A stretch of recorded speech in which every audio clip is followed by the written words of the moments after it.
क्या नैना चौटाला लोकसभा का चुनाव लड़ सकती हैं भिवानी से?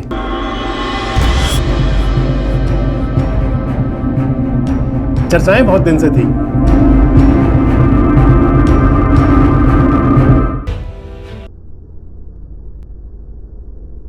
दोस्तों नमस्कार, मैं संजय बग्गू और देश रोजाना के YouTube चैनल पर आपका स्वागत है। आपसे चर्चा में हूं हरियाणा की एक खबर को लेकर। खबर है हरियाणा के उप मुख्यमंत्री दुष्यंत चौटाला की माताजी यानी कि बाजड़ा की विधायक नैना चौटाला को लेकर। क्या नैना चौटाला लोकसभा का चुनाव लड़ सकती हैं भिवानी से? चर्चाएं बहुत दिन से थी कि नैना चौटाला 2024 में लोकसभा का चुनाव लड़ सकती हैं भिवानी महेंद्रगढ़ लोकसभा सीट से।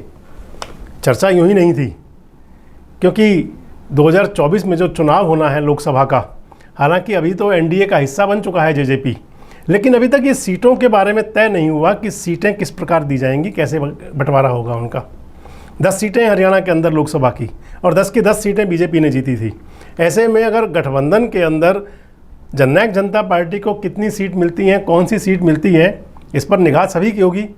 और भिवानी महेंद्रगढ़ वो लोकसभा सीट है जिस पर डॉक्टर अजय सिंह चौटाला भिवानी से सांसद रह चुके हैं। भिवानी से दुष्यंत चौटाला भी चुनाव लड़ चुके हैं, तो जाहिर सी बात है कि नज़र तो जाएगी ही। और भिवानी महेंद्रगढ़ लोकसभा सीट ऐसी है कि जहाँ पर काफ़ी सक्रिय भी रहते हैं। और भिवानी महेंद्रगढ़ लोकसभा के अंदर ही सीट आती है विधानसभा की बाजड़ा, जहाँ से दुष्यंत चौटाला की माताजी यानी कि डॉक्टर अजय सिंह चौटाला की धर्मपत्नी नैना चौटाला विधायक हैं। तो नैना चौटाला बाजड़ा में आई हुई थी। उनसे पूछ लिया गया कि क्या लोकसभा चुनाव लड़ेंगी। सीधा सीधा जवाब तो नहीं दिया, लेकिन ये कहा कि अभी तो क्षेत्र का काम अधूरा पड़ा है, विकास कार्य बहुत करने हैं। नैना चौटाला बहुत सुलझे हुए राजनीतिज्ञ हैं, और जब इंडियन नेशनल लोकदल के अंदर बात ये चल रही थी कि इनेलो से जेजेपी जब अलग हुई, उससे पहले का जो दौर था, तो अपने बेटों के लिए यानी कि दुष्यंत दिग्विजय के लिए डॉक्टर अजय सिंह चौटाला के जेल में रहने के दौरान नैना चौटाला ने हरी चुनरी चौपाल कर जो माहौल बनाया था, उस माहौल से ही जेजेपी अस्तित्व में आई थी, ये कह सकते हैं। तो बाजड़ा से विधायक हैं आजकल नैना चौटाला, जनसंपर्क अभियान कर रही हैं। और इस जनसंपर्क अभियान के दौरान उन्होंने कुछ गांवों में गई और वहाँ कुछ लोकल समस्याओं को लेकर धरने चल रहे थे, धरनों को खुलवाया, लोगों को मनाया। इसी दौरान उनसे कुछ खबर नवीसों ने सवाल कर लिया कि क्या लोकसभा चुनाव लड़ेंगी। तो मैंने आपको बताया ना कि नैना चौटाला बहुत सुलझी हुई नेता हैं। तो उन्होंने कहा कि अभी तो 1.5 साल पड़ा हुआ है मेरा और बहुत सारे काम करने हैं। बाजड़ा हलके का अभी बहुत सारा विकास रह रहा है, जनता से किए वायदे पूरे करने हैं। अभी तो मेरा 1.5 साल पड़ा है, मुझे काम करने तो, और काम बहुत सारे ऐसे हैं जो बहुत ज़रूरी हल्के के, तो मैं वो कर दूँ तो मैं तो अपने आप को सफल ही पाऊंगी। आगे की आगे देखी जाएगी, एक बार 1.5 साल में तो काम करना चाहिए।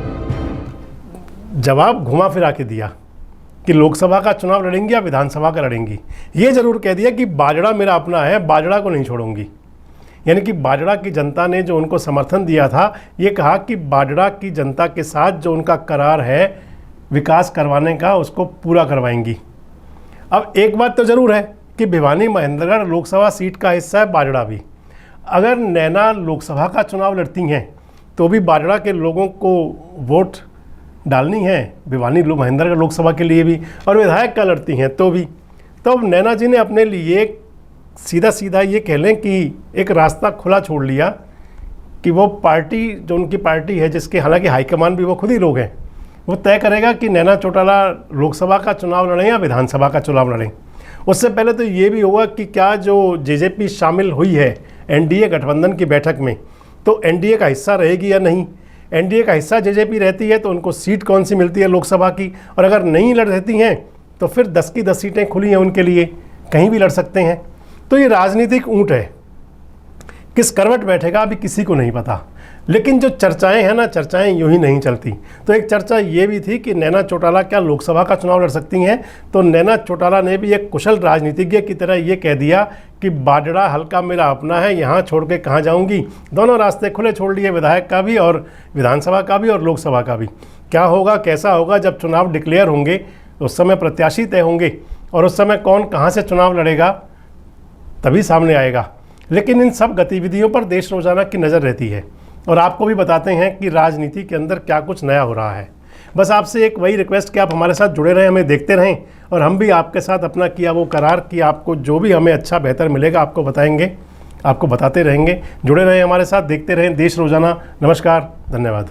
हमारे साथ जुड़े रहने के लिए देखते रहिए देश रोजाना का YouTube चैनल, सब्सक्राइब कीजिए। साथ ही देश रोजाना की खबरें सबसे पहले देखने के लिए प्रेस कीजिए बेल आइकन।